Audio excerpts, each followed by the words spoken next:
अस्सलाम वालेकुम दोस्तों। उम्मीद है कि आप खैरियत से होंगे। आज का जो हमारा टॉपिक है वो है नाइट्रोजन साइकिल।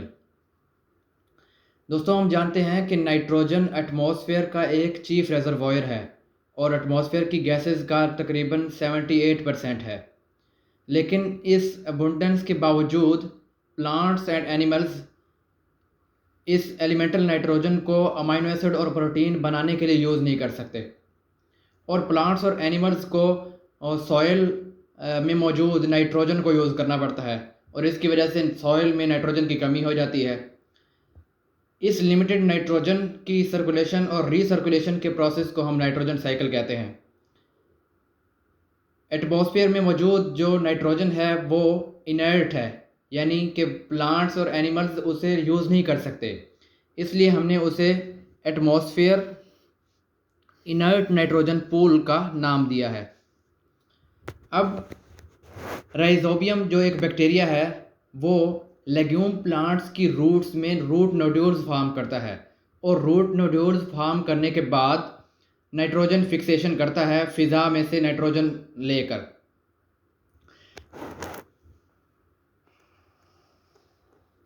यानी ये बैक्टीरिया नाइट्रोजन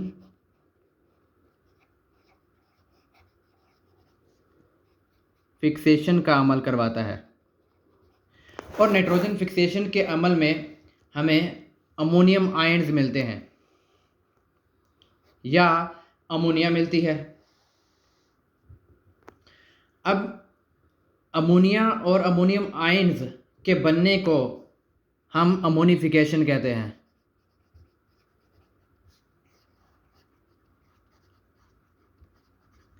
इसके बाद जो अगला स्टेप है वो है नाइट्रिफिकेशन। नाइट्रिफिकेशन में क्या होता है कि एक बैक्टीरिया नाइट्रोसोमोनास वो नाइट्रिफिकेशन करवाता है। नाइट्रोसोमोनास अमोनियम आयन्स या अमोनिया की नाइट्रिफिकेशन करता है, यानी ऑक्सीडेशन करवाता है, तो बनने वाला कंपाउंड हमें मिलता है NO2 नेगेटिव, जो कि एक नाइट्राइट आयन है।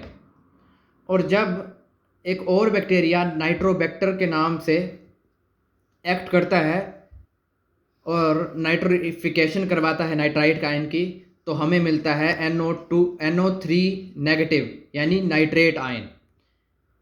इसके बाद जो नेक्स्ट स्टेप है वो है एसिमिलेशन।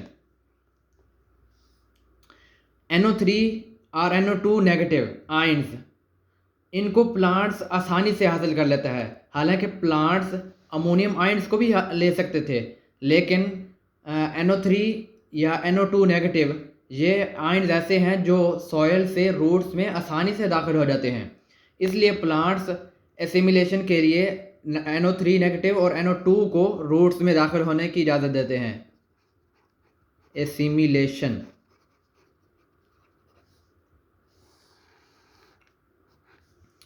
अब जब प्लांट्स में NO3 नेगेटिव और NO2 नेगेटिव दाखिल हो जाते हैं, तो रूट्स में दोबारा इनको अमोनियम आयन्स में कन्वर्ट कर दिया जाता है, और आगे इनको अमाइनो एसिड और प्रोटीन्स बनाने के लिए इस्तेमाल किया जाता है।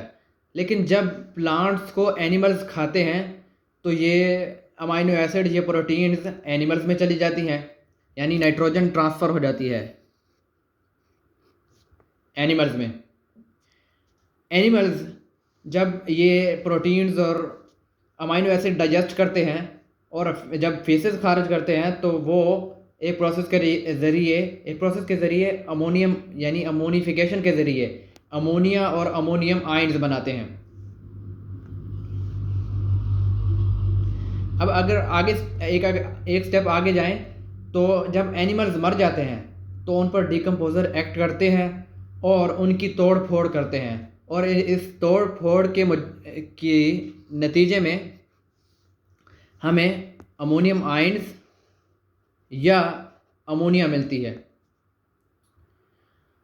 और अगर एक स्टेप अगर हम पीछे चले जाएं, तो प्लांट्स भी तो मरते हैं। जब प्लांट्स मरेंगे तो क्या होगा कि डिकम्पोजर्स इन पर एक्ट करेंगे और इनकी तोड़ फोड़ करेंगे, और दोबारा इनको NH4 पॉजिटिव यानी अमोनियम आयंस और अमोनिया में कन्वर्ट कर देंगे। इसके बाद अगर हम नेक्स्ट स्टेप जाएं तो एक और स्टेप आता है डीनाइट्रिफिकेशन।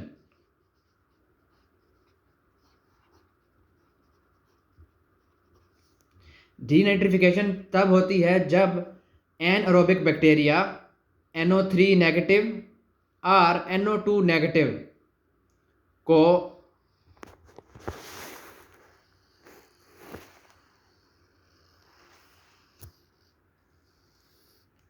दोबारा एटमॉस्फेयर की इनर्ट नाइट्रोजन में कन्वर्ट कर देते हैं। Anaerobic bacteria